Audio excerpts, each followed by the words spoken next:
and welcome to this month's Featured Designer Chat. If you are new around here, you first time joining live with me, I am Jessica, the knitting pattern designer behind Snickerdoodle Knits and the facilitator behind the Design Circle. I'm a design coach, mostly on the business side, but I am so excited that today I have Tressa from Tsinbikee Knits joining me so we can chat all about her. If you're new to, I'm trying to remember how to add her.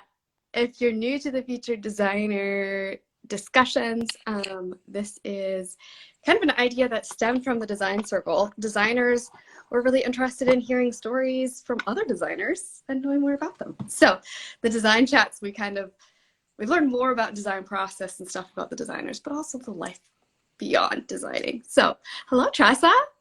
Hi. So excited to have you here. Glad to be here. Did I say that right? Is it Tsinbikee? Yes. Okay, perfect. I love that you provide the pronunciation on your Instagram profile. It's so helpful. Yeah. So yeah, for those of you who haven't met Tressa, this is Tressa. Would you like to give any sort of introduction to yourself? Sure. So I'm Tressa Widenar. I live in Gallup, New Mexico. My designer name is Tsinbikee, which is actually the Navajo word for wooden shoe, as my dad is Navajo and my mom is actually Dutch. So I grew up in this community, kind of really tied to my hometown, my culture here. So a lot of my design work actually does come from just, I guess, the inspiration of being a part of the Navajo culture. So, and I am a teacher by trade. I actually am going back to the classroom next year. I teach mid-school. I taught 7th and 8th grade math for 9 years, and now I'm going back to 6th grade. So, and yeah, I don't I guess what I am doing at this point in time. So yeah, and have you done a little bit of teaching this summer, or have you been just getting together all of the stuff to start? Well, I did a summer school kind of thing, which was just kind of more of like a camp kind of thing with a group of mid-schoolers. So, which was super fun. I was exhausted, but it's good to kind of be back with the kids again. So yeah. So yeah. How long has your break been? Like since the last time you taught? It's been about 7 years. I quit because I gave birth to my first daughter, and it was extremely, like, I don't know, insane. I tried to keep teaching for a semester, and it was just too much for me. And my son was born, and I just decided to stay home with them for a few years. And now my son is going to kindergarten, so both of them are in school now, and it felt like I was ready to go back. So yeah, so this kind of hiatus, I guess, has given me a chance to kind of explore fiber art and knitting and designing. I learned how to weave the traditional Navajo style within that time frame too. So yeah, so it's really been kind of a cool opportunity for me to just kind of take time to do more of this sort of thing. Yeah, it just kind of clicked. Partly, I think, just from, being math minded, I think that really kind of connected well with all of the math that goes into knitting. And I just felt like it was an opportunity to just kind of be doing, I guess, using that knowledge and kind of incorporating that into something like this. So yes.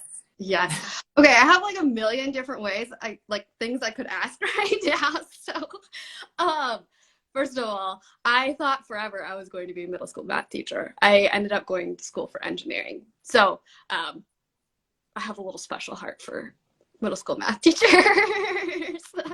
um, and I also totally get the math side. So like growing up, did you have a lot of creative hobbies? Did you feel like you're creative, or did you feel more math centered? Well, my parents actually did not have a TV in our home growing up. They, I think, never could afford one, but then later on it was kind of by choice. They just decided that it was something they didn't value. Mm-hmm. And so and we lived out, on the reservation for a lot of my life, just kind of in the middle of nowhere with nobody around really. And my mom was always trying to find things for us to do. It was just me and my younger brother. And so she kept us busy with, all kinds of creative things that we could use. Specifically, like she helped us learn how to sew a quilt. And then, another year she got us crochet hooks and yarn, and got us into like cross stitching. I mean, she just introduced so many different, I guess, ways to keep our hands busy. And oftentimes she would at night, especially during the winter, she would just read books to us, and we'd sit and work on our craft. And it's kind of frustrating because my brother was actually a lot better at most of the stuff than I was. Of course. And so he, I remember we were making blankets, and his was just perfectly like, the right width, and mine was like all over the place, and did not look right. And so I think she kind of fostered that in us at a young age, just kind of giving us, I guess, the joy of creating and using our hands to make things. And that kind of, I guess I didn't really get back into it until after I finished college. I kind of wanted something to do again. So my husband bought me a sewing machine, and I started sewing like crazy, just so like loving that. And then a friend of mine was having a baby, and her aunt like had us all knit a panel, and then she sewed it all together, and it like just sparked this like interest for knitting again. And I dove back into that. And then, of course that led to, I've always wanted to learn how to weave, and that, couldn't ever find somebody to teach me. And eventually I found somebody, and I just really, got into that and I just feel like it's just kind of been, I have way too much to do. I've just like got caught up in things that are just a big giant mess, and I have too many things that I want to try. And I think it's, that those creative brains just have that tendency where we're just always like, I want to try this and I want to try that. And, there's so many things that kind of inspire me in a lot of ways. So yeah. So that's I could totally relate. My mom did some sewing, so she taught me how to sew, but she didn't know the other crafts. But I was interested in, I did latch hooking and cross stitch and knitting and tiny bit of crochet. And so I have all of the hobbies, a little bit of acrylic painting, and, would love to get into weaving and spinning, but it's just like so many options. And the only one that I actually really focus on is the knitting anymore.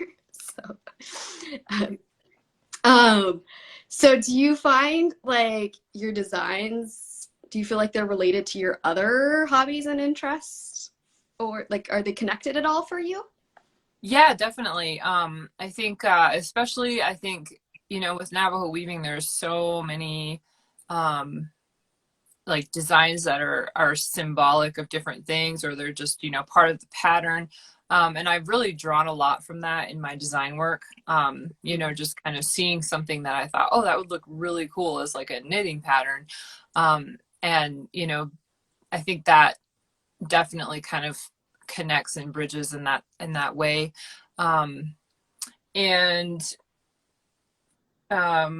Yeah, I think, there's just, it's inspiration just kind of comes from like anything you're working with. I mean, like even just like a piece of fabric I might be sewing with, there's something in that fabric that I think this really like would be super cool if it was, you know, in this design that I'm, you know, considering. Like, yeah, so I feel like it's just kind of, it's kind of how it works for me. Like I'm doing something, or I see something, or I'm creating something, and then there's an idea, you know, that kind of comes to me as I'm doing that. And it definitely varies, you know. It could be, you know, I'm walking around outside and I see something, or, you know, so it's just kind of a yeah, interesting, unique way that I'm sure most designers would say that, you know. There's just like, oh, I have this really cool idea, because you see something that kind of like sparks something in you, and you can kind of run with it when you just kind of sit down and think through it for a while. So Yes, yeah. absolutely. I did a podcast episode earlier this month, I think it was, about ways to find inspiration for designs. And my argument is that you can literally find it everywhere. You know, and like just in your home and outside, and just different textures and patterns, and there's so many different things to inspire Right. designs. Do you still do a lot of, or I shouldn't say still, do you do much weaving with the Navajo traditional weaving?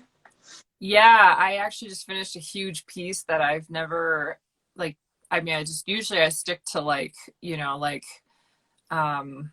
14 by 18 inches, you know, the kind of that size. And a friend of mine actually requested a weaving that was 24 by 36 inches, which is 2 feet by 3 feet.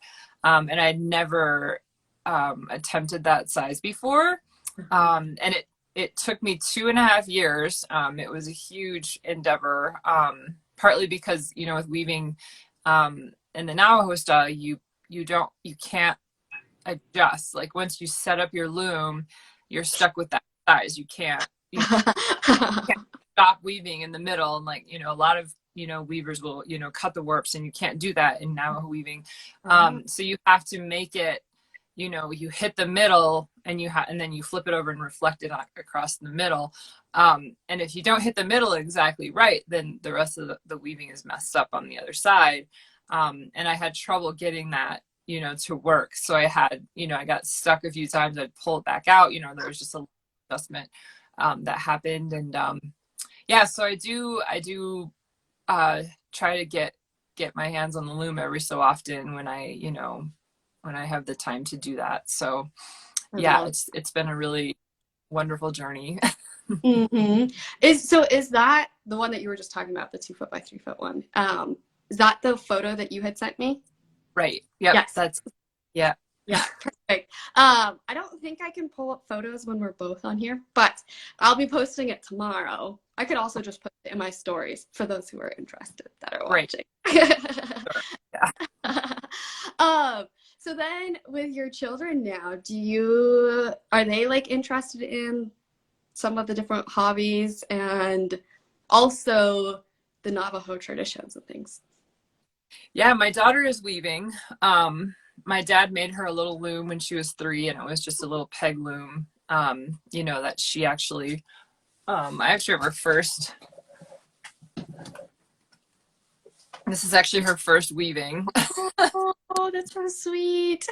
And she did several of these, you know, with just the little peg loom, and kind of taught her the process of just over under.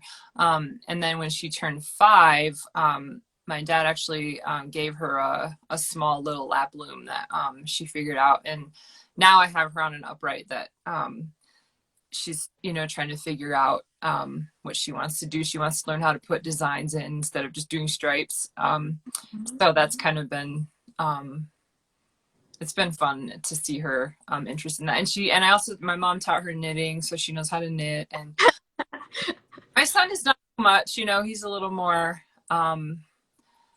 I think eventually he will be interested. But, you know, he's not as like coordinated as she is. You know, she's very much an artist. She likes to draw and color, and, you know, she's got a lot of that already in her, and he doesn't have the same, you know, ability. So I think I'm trying to give him more time to just kind of, you know, develop, you know, his coordination and whatnot. So I'm definitely, I'm sure I'll give him the opportunity at some point, but yeah, just trying to not be, I'm not forcing it on them, I'm just trying to Yes. guide them to show interest. So yeah. Yeah. Does your brother still knit? No, he does not. My brother, he's a nurse anesthetist and just is so busy and usually, he likes to cook. That's kind of his outlet. He really likes to cook and do that sort of thing. So I've encouraged him, I've said, you should start knitting again. It's really great stress release, and he just hasn't really shown it. Well, cooking's good too. Food's good. Right. Especially, I don't know the Navajo foods so well, but we grew up, I'm from Montana, really close to the Crow Nation. And so we had some of those different kinds of foods in school and stuff when they'd have different events. So yeah, Navajo traditional foods are like corn, beans, squash, which is pretty much like what we can access in terms of growing things out here, because it's not easy to grow things in the Southwest. My husband's actually got corn growing this year, so I'm excited about that. Oh, that's so fun. Do you grow a lot of food?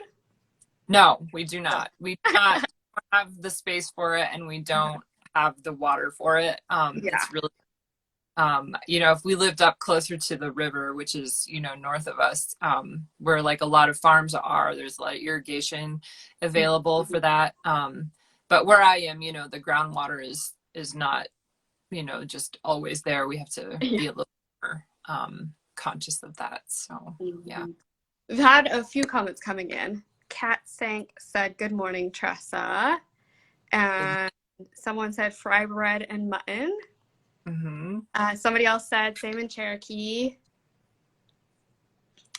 Southeast. They are called Three Sisters foods. Yep. These are grown together. Okay. Like how, so they put the three together. So my grandma used to grow when I was growing up. My dad is from north of Gallup, about 20 minutes, and they always had a field, with usually like I would often see them growing watermelon and and that sort of thing too. So yeah, just kind of and then of course I forgot to mention mutton and fry bread. I mean, that's kind of the the ones that everybody thinks of first. Right. Yeah. So those are also foods that we enjoy in our culture. So yeah. Yes, I love that. So I guess I don't know exactly which direction I'm going with this, but like your kids, do they have a lot of exposure to the traditions still? And like, are they learning a lot about it, or in school or at home, or? Yeah. So like my dad grew up in the boarding school, and he unfortunately did not have a lot of opportunity to learn the traditional ways of the Navajo people, which I think he does. I guess I regret that. I think he was also a child who was forced to not speak his language, and and there was I think a lot of I think difficulty with when we were growing up, he had a hard time wanting to speak the language to us, because I think he was afraid that we wouldn't be able to function well in school. I think and for him education was such a big deal. So my dad's first language is Navajo, and he grew up away from his family, and I think there's been kind of a disconnect in that sense. So then of course we didn't learn a lot of those things, which as I'm older I'm starting to learn more. And and of course with school and stuff, trying to there's effort to try and bring back some of those things within different activities they might do at school, or trips they might take. and yeah, I do try to get them, show them different things, around us and talk about, different things. And so yeah, so I'm hopeful that, they'll be able to kind of have a appreciation, for some of those things. And I feel inadequate, of course, because I wasn't raised with those things. So I'm a little hesitant to be, um, teaching things that I might not know completely 100% about, and those sorts of Yeah. things. And I think that's true, for, being mixed, in my culture, that, that always is tricky too, because of course, identity issues myself of, not feeling fully, fully Navajo or fully, Dutch or whatever. So yeah, but and then on the other end too, my mom actually exposed us to a lot of the Dutch culture that, she was raised with, because my grandparents are from the Netherlands, and they brought a lot of those traditions with them when they came to the United States.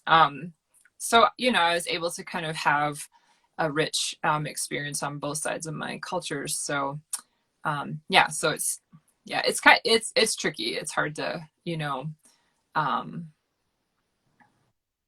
hard to know, what the right path is in terms of how my kids are being raised in this community. So, but yeah, it's I love being here. I love being, and part of this, part of my journey is trying to keep my kids here so they know who they are, as Native people. And yeah, so it's a big can of worms, if you were to start opening that, there's so much to say, and so many, good and painful things that come from that. So Yes. yeah, it's hard to summarize it in just one conversation. So the Dutch side, have you been to the Netherlands? I'm not. My mom really wants, I mean, she was hoping to take me and take my brother at some point, and it just never worked out. Partly because I really am like terrified of sitting on an airplane, for how I've never been overseas, because I really hate flying. Like the actual flight doesn't scare me. It's more like the idea of sitting in an airplane for like endless hours and not being able to like get off the plane. It just really gives me anxiety. So I'm trying to like build up to try and maybe someday go overseas. But yeah, I just don't love airplane, like even like 2-hour airplane rides. I just like hate getting stuck on a plane. So, but maybe someday. Yeah, that's totally real. I had to ask because I did visit the Netherlands last month. I went on a trip to Europe, and Okay. I loved it. It was beautiful. Yeah, my mom has family there still, that she keeps in touch with, and they're always like, just come over, you're welcome to stay with us, so we do have, we could go back and I'd love to go with her so I could see, the farm that my grandparents that sort of thing. I heard so many stories growing up about that. And, they were there during World War II, and they had a, kitchen that had a rollaway floor, and they could hide people, underneath that. And I don't know if the house is still there, but I would love to see, where they were. So Yeah. Yes. Yeah. So we went to the UK, the Netherlands, France, and Italy, and the Netherlands were my favorite. But yeah, also the whole flying thing. I actually had a conversation with Summer Lee Knits. She knitwear designer. She was headed to Hawaii the same time we were headed to Europe, and okay. we were exchanging anxiety stories, basically. Like, there is so much around all of it, travel and airplanes, and it's a very real thing. So we were kind of just discussing, like, actually it's really helpful just to know that other people also deal with it, and you're not right. Alone with it. Yeah, my husband just got back from Israel, and on their way home they were traveling. I mean, they had 36 hours of travel, to get like they're, transferring planes. It was, and I was just like, I don't know if I could do that. 36 hours of traveling, it just really gives me anxiety. So yeah. Yeah, my spouse, he isn't such a big fan of the planes, and he's like, I can go on Google Earth, I can do the 3D version, I can see all of the stuff without being around all the people and doing the plane. So, yeah. Anyway, I had questions here. Let me see what else we could. Oh, I did want to talk about your hobbies not related to crafting, because I feel like those also probably relate to your designs and your background and everything as well. So, what else do you enjoy outside of yarn? Well, I've been a runner since I was 12. My dad encouraged me to start cross country as a seventh grader, and probably was one of the best decisions that I made. You know, in terms of I think the pleasure that I get from running and the joy that I get. So I never quit. You know, I ran cross country for 4 years and track for 6 years, and then I just kind of kept it up. You know, through college and have found that it's actually quite a great stress reliever for me. And it really, I guess, gives me the opportunity to kind of get away from people, get away. I do not run with music. I don't run with noise. I always have just, I go and I get away from things. And I think I just enjoy the peace that, I run on trails. I try not to run on roads. I don't, I try to get out away from all of that stuff. And I think that that really has just kind of kept me balanced in a lot of ways and kept me, from going crazy. So, and I don't know, I just, growing up, like I said, my parents didn't have TV, so there was a lot of outdoor time for us as kids. I feel like that was kind of our home. We were always outside. We were always, wandering and exploring.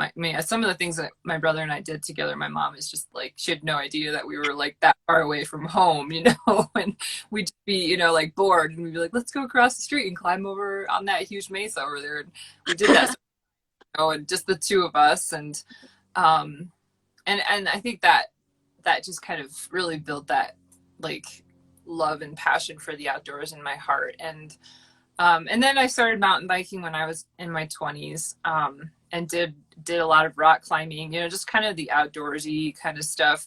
So I still mountain bike, here and there when I have the opportunity, and just really love, how mountain biking can take you so far off, out in trails and whatnot too.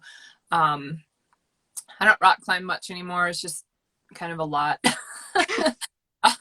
To do. My kids are really interested in rock climbing, but we'll see if we can get that out, make that happen someday for them. So I think a lot of what I like to do revolves around just being outside and being, New Mexico, of course, is such a open space place where you can get away from people and noise, and 20 minutes you're out in the middle of nowhere. So so I think that that really is a huge part of who I am, and just kind of just where I want to be. I lived in Philadelphia for a year, and it was a real struggle for me, to be in a place where everything was paved and everything had a building on it, and there was like 2 trees on my whole block, and I was just so, I of course I grew to love Philadelphia. I loved the community I was in. But it was definitely tough for me to kind of not have that freedom to just kind of remove myself from, from the city. And so I feel like that's also what keeps me here in this area, is just that I just love the beauty of the land around me. So Yes. yeah. Yes. And I love in your design photos, like all your photos, the background in them. It's so pretty. Right. Do you feel like your designs are also nature related? I mean, like, I imagine a lot of the Navajo symbolisms and things like that are also connected there as well. Right. Yeah. I mean, like, I feel like a lot of colors, are of course a big part of that, like Hmm. the sand that we have. And, just, yeah, like blue. And, there's a lot of, this cowl, that I just, this is actually the cowl I designed for Pom Pom magazine. It's just so, there's, these colors are just kind of the standard of the Southwest. I mean, the blue sky, the rocks, the sagebrush color. I mean, it's just kind of, I feel like that really does, I'll be like, and I don't have it with me, unfortunately, my Chanel shawl, which, Yeah. you mentioned in the right, is actually still at a verb for keeping warm. They, they'll send it back to me someday. But I was running, and I was just kind of thinking through the design. I didn't really know what I wanted to do, with the design. I was thinking through, like I knew it had to be a shawl, and I was just kind of, and I feel like sometimes I get overwhelmed. So then I just went out and just kind of started running to just kind of clear my head. And then I was looking down, and there were these rocks all over the place that were all different colors. And I started taking pictures of them, and then I sent them to, the to Verb for Keeping Warm. I sent them over there just to kind of give them an idea of things that I had in mind. And then they took those ideas and dyed up, some yarn that I actually didn't know what they were going to send me. And then they sent it to me, and then it was just like, it just kind of came together, just kind of clicked. And like, all of a sudden I knew what I was going to do. And, and I was just kind of that. And it just kind of hit me of like, that there is so much about my time outside that really gives me that like clarity. Like all of a sudden it was just like, oh, I know what I'm going to do, kind of just from seeing something that just kind of hit me like, this is really amazing. I really want to do something with this. And yeah, so I think that often happens, with just, with that kind of situation. So I love yeah.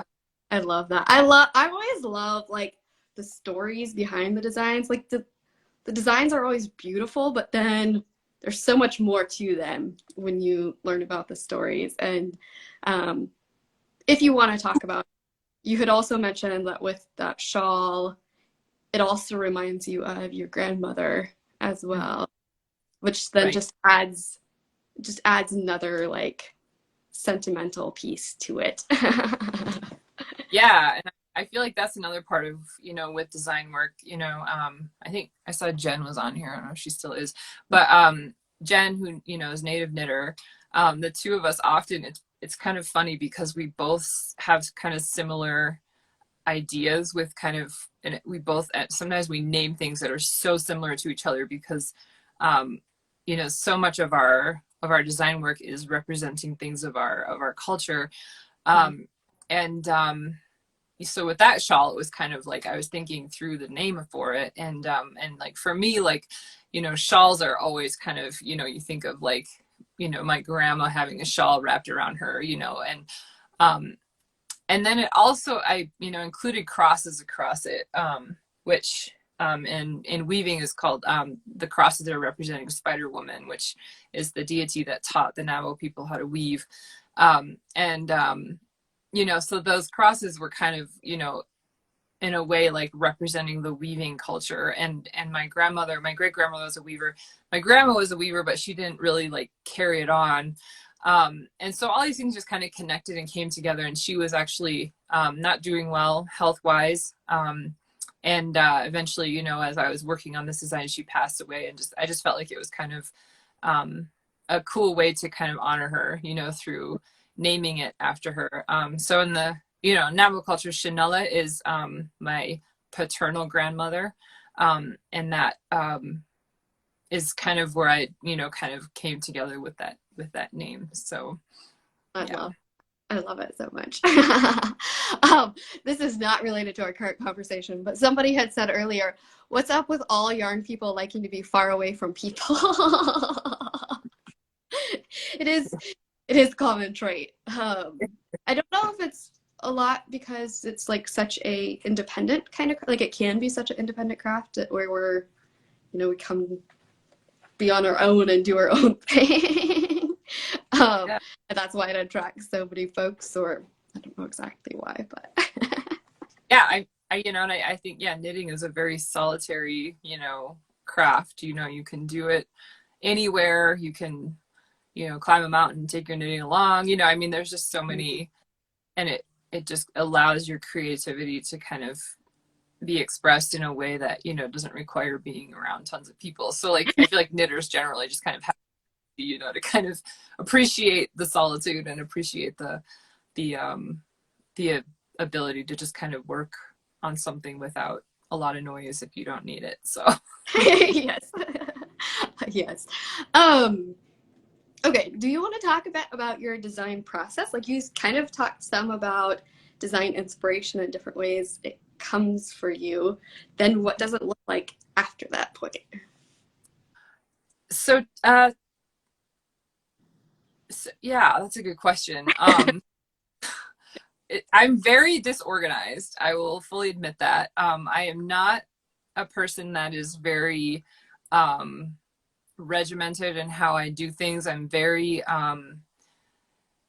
yeah, I don't like stick to the same thing every time. Like sometimes I'll be, you know, sometimes it'll work for me and sometimes it won't. So, you know, if I've got like, you know, an idea and I swatch it and then it does not work for what I was hoping for, then I will, you know, either like take that and like use it for something else or like set it aside and, you know, think about where it could be used later on. So there's just kind of a like, I don't know, kind of a ordered chaos to how I do things, I guess.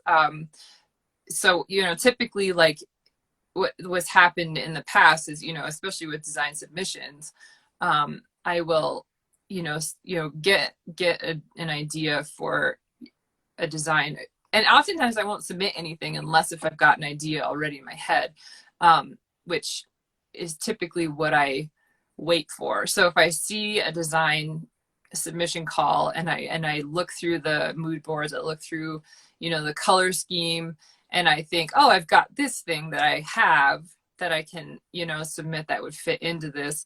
And then I kind of throw something together without really like knowing how it's going to work out.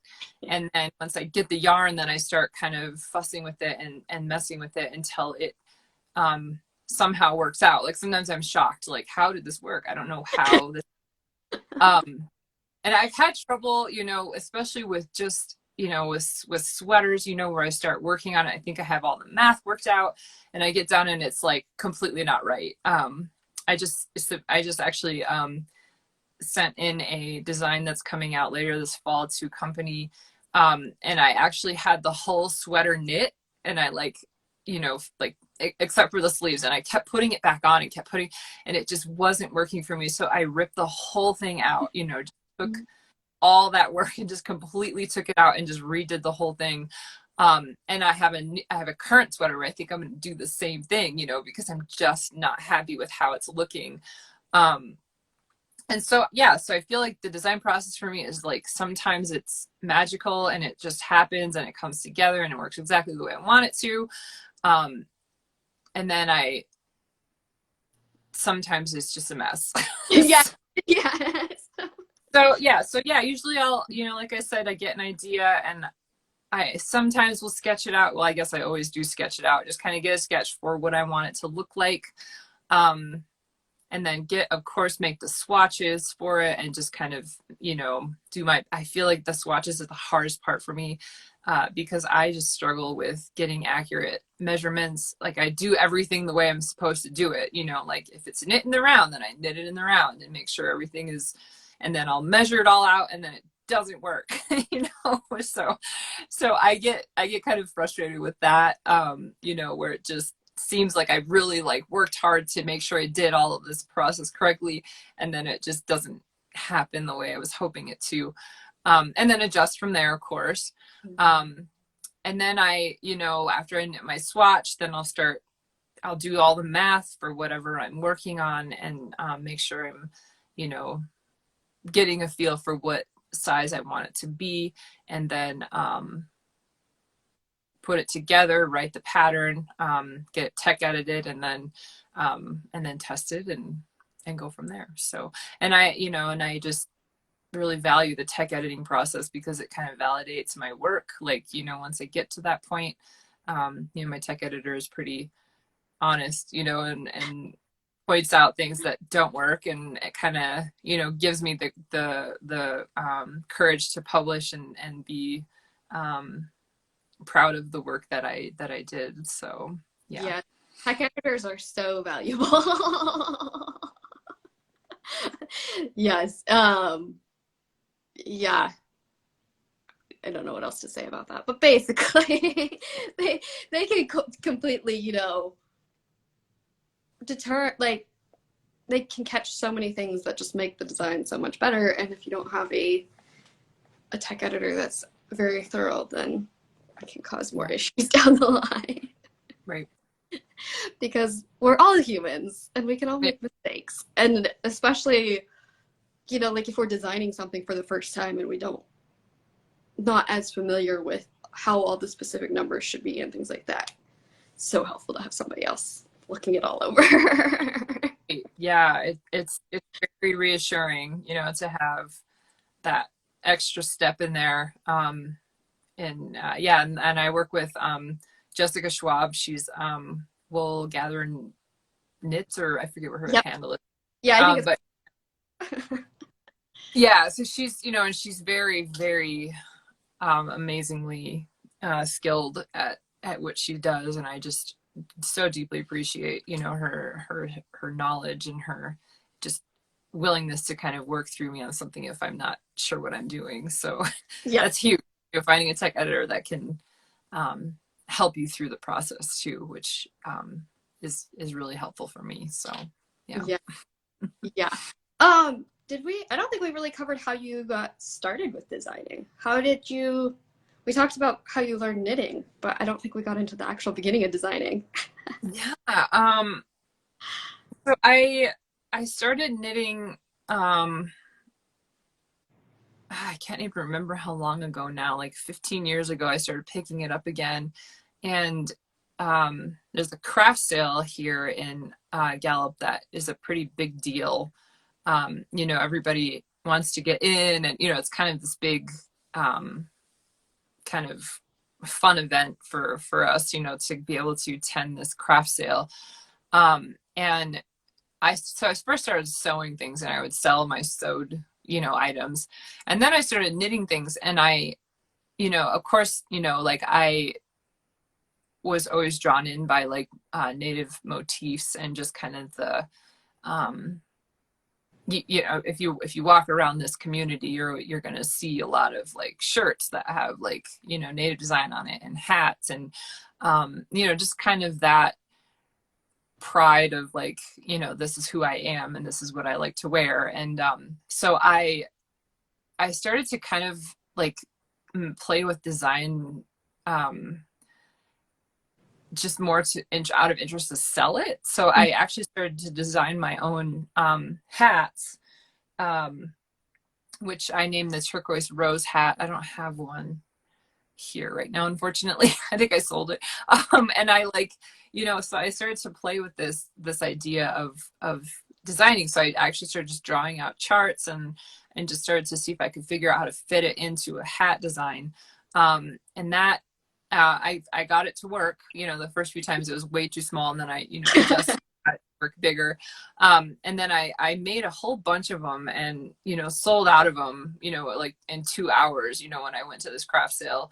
And then I started to make headbands, because I was just like, headbands would be really cool to kind of have just because in New Mexico it's cold, but it's not like the Arctic cold. It's in the winter, we get snow, it gets cold, but headbands are really nice because it just keeps your ears warm, but you still have a vent on the top. So I started making headbands, and I love color work, so I just started adding in different ways of designing color work. And so then I had like 3 like headband designs and a hat design, and I was just curious about like publishing the design. And then Jen actually was contacted by Making Magazine to submit a design to them, and then I was just like, I want to do that too. You know, it just really gave me this like this kind of boost to kind of start working on making patterns available.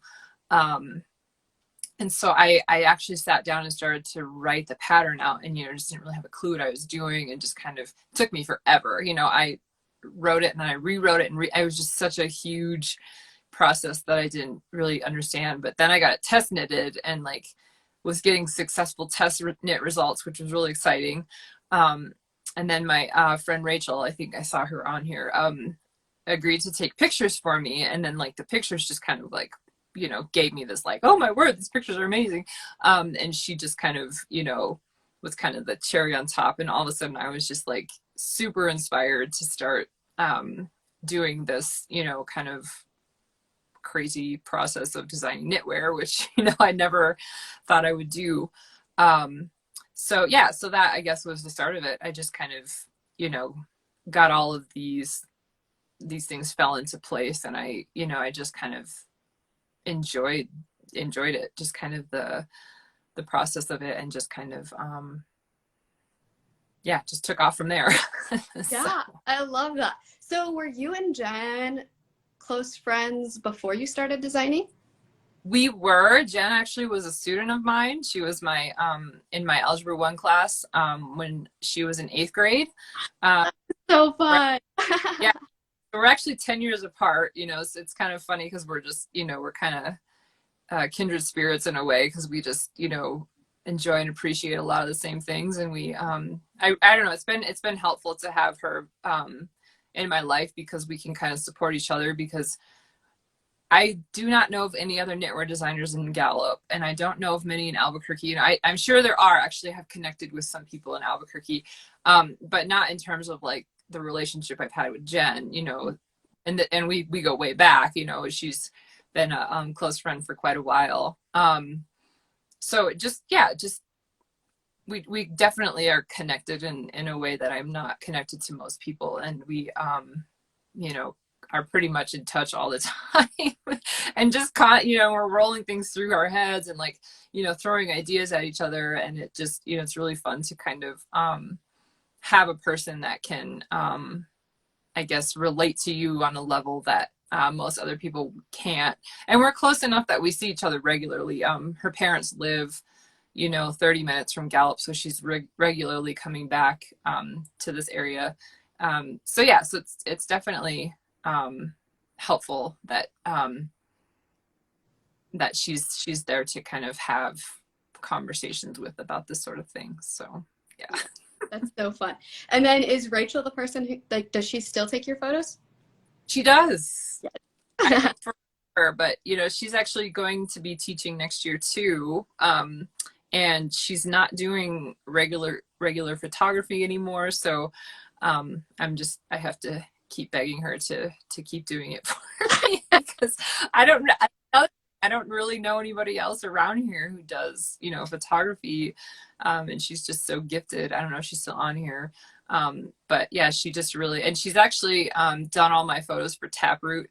You know, I've had 2 designs in Taproot magazine now, and she's done all the photography for those, and just, you know, does such an incredible job. So I'm hoping that, you know, she's gonna be willing to, and of course my work is going to slow down, you know, just next year. I just think, you know, being a teacher and like having my family, and just, you know, I think I probably won't be doing a lot of work that has deadlines anymore, just because it's too much to keep up with, and I don't want to overwhelm myself. So yeah. Yes. Like earlier you mentioned the word balance. I think it's so important in every part of life. For sure. Yeah. Yes.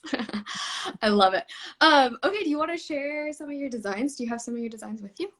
I do. Well, yeah. and actually, before that, I wanted to ask you, how would you describe your designs when you're talking to somebody else about what you create?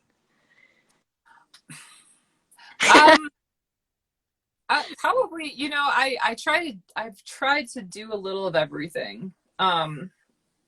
Like I started out with doing hats, and, you know, and then I did headbands, and then I did some cowls, and then I really wanted to push myself to do things that were a little more complex. And then I ventured into shawls, and then eventually into sweaters. And the sweaters, of course, is the hardest part. I've actually got, I think, 3 coming out in the fall, which is crazy. And 2 in process right now that I'm kind of like, I gotta get these done. So yeah, I mean, I usually say, color work is my preference. I really like to do color work, and I like to do, I don't know, I like bold color work, that you can really see and that really pops out. So yeah, so I try to, that's usually how I'll describe my work, is that's kind of what I enjoy doing. I've done some work without color work, that has been fun. But I feel like the expression of my work can be best seen with color work. So yeah. Yes. I definitely think of color work when I think of your designs. So. For sure. All right, go ahead. Sorry. And your designs. Okay, so yeah, so this is the first design that I had published. This is the Desert Tracks hat that went into Taproot magazine. The inspiration was actually beetles. So when you go out back, you'll often see we call them stink bugs. They're black beetles that walk through the sand, and they leave all of these footprints behind. And that's kind of what this is. It's just kind of this track, that you see in the sand when you walk out behind where we are. These are the painted desert socks. You can see the little crosses right here, and then I added the toe. This is actually my mother-in-law Grace. This is actually her sock I'm working. It's taking me ages to get it done because it's just, I make one sock and I don't want to do the other one. So. And then this is the painted desert sweater that goes with that. So this is the yoke, and then the detail on the bottom and the sleeve. So this is a fingering weight sweater that I wear all the time. It's one of my favorite designs just because it's so versatile, and you can wear over things. And then the Bluewater Wrap, which has been a pretty popular design. This is all texture, so this is all one color. And this is with Farmer's Daughter fibers, which, yeah, this was actually this took forever to knit, and I, stalled out a lot, but it's knit on the bias. So it's a 45-degree shift. And then I made a matching cowl to go with that. So this is the cowl.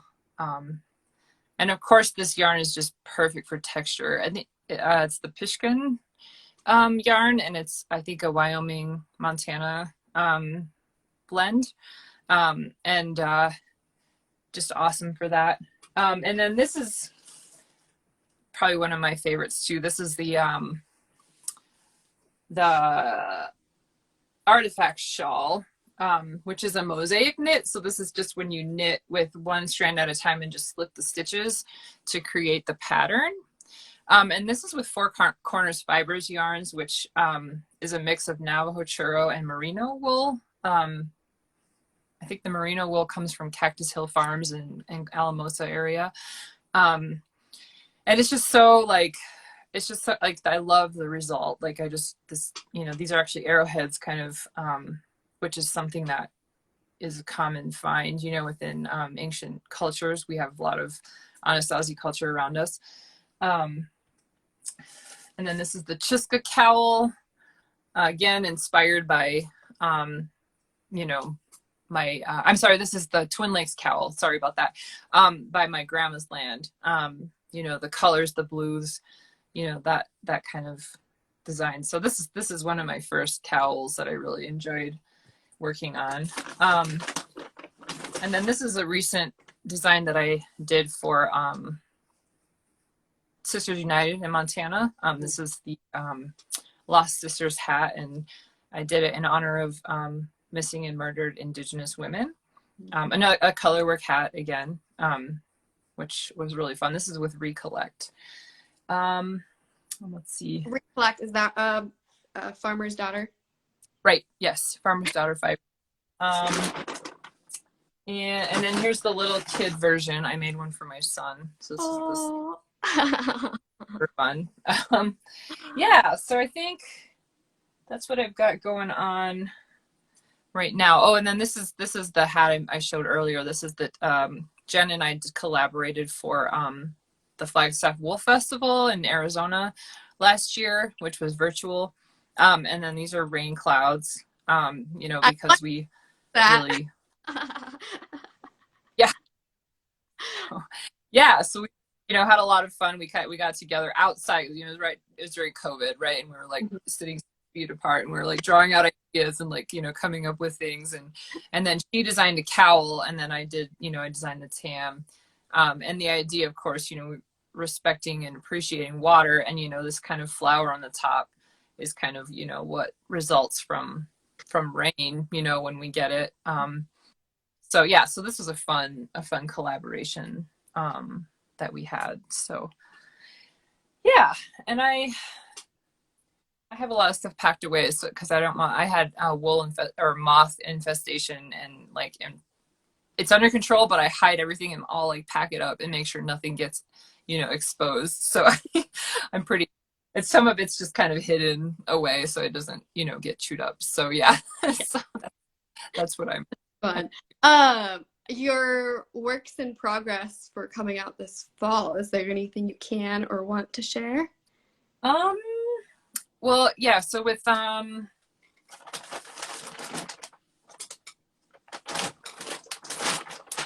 this is with Cactus Hill Farms. This is a hat that I'm doing, but this is actually just the. So I actually am going to be doing a sweater. I actually have this, like I said, the sweater I may actually rip out.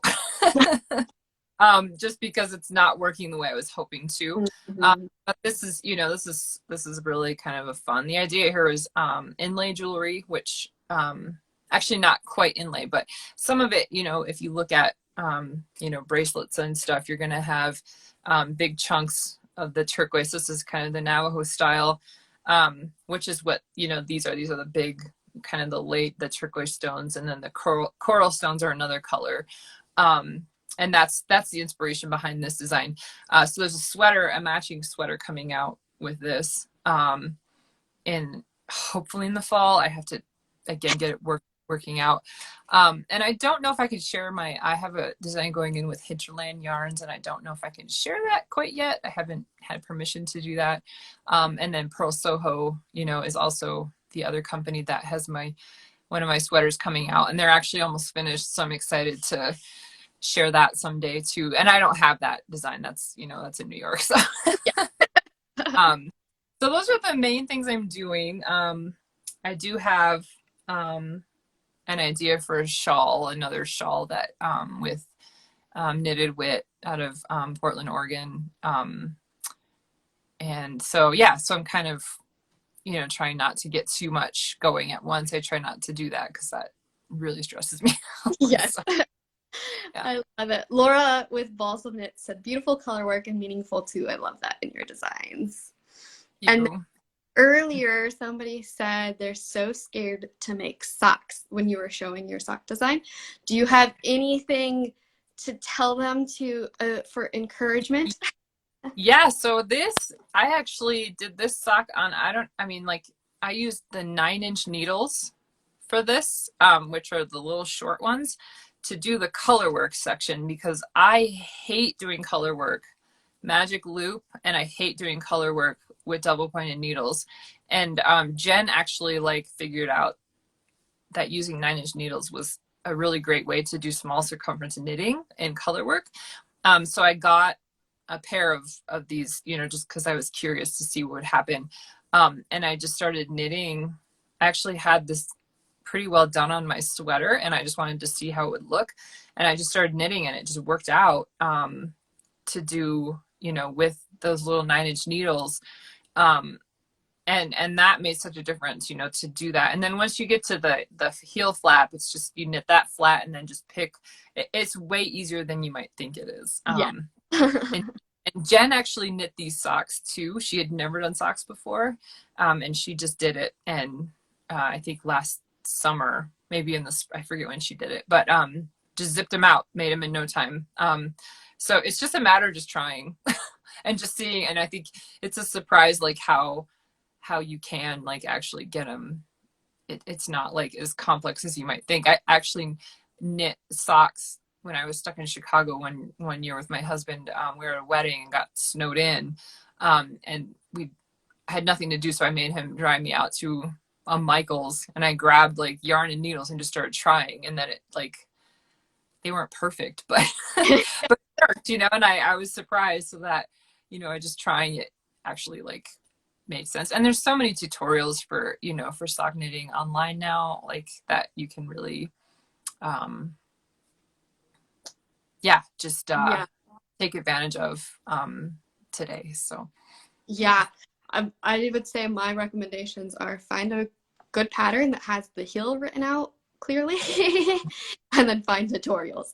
And just FYI, the person I always recommend for sock tutorials is Earth Tones Girl, because she has like whole classes on her YouTube channel about socks. So if you're really, really intimidated and kind of want handheld through it, I recommend checking out her channel. For sure. Yeah. Yeah. Well, is there anything else you want to share? They said, thanks for the encouragement. I'll have to give it a try. Yes. Sounds good. Is there anything else you want to share about your work as a designer, or anything else you wanted me to ask that I didn't ask? No, I feel like I haven't done this before. I've never actually had this kind of conversation on Instagram before. So thank you for reaching out. I'm always afraid, honestly, to do this. So it's a good nudge to kind of branch out. I feel like I'm kind of more hesitant, to be so, like, I guess, open about things with just kind of the Instagram, thing going on. So so I really appreciate the opportunity to kind of talk a little bit more about it. And it just kind of, it's been fun. It's been a fun journey. And so. Yeah, well, thank you so much for joining. It's been a lot of fun. And I know it's like something, as knitters, we see a lot of designers' designs and stuff, but a lot of times we don't really get to know the designers real well. So I think it's a lot of fun to actually get to know the designers a little bit more, and personalities and interests and things like that. So thank you so much for joining. Yeah, thanks everybody for joining. Appreciate that for sure. So yeah. Yes, it's always fun to have folks live actually chatting. Somebody just said you're extremely talented. Thank you. I appreciate that. And if you only caught part of the chat, the replay will be available. So it'll be up in a few minutes. But I think that's all for now. So have a beautiful weekend. I hope I'll talk to you. You. Bye. Bye.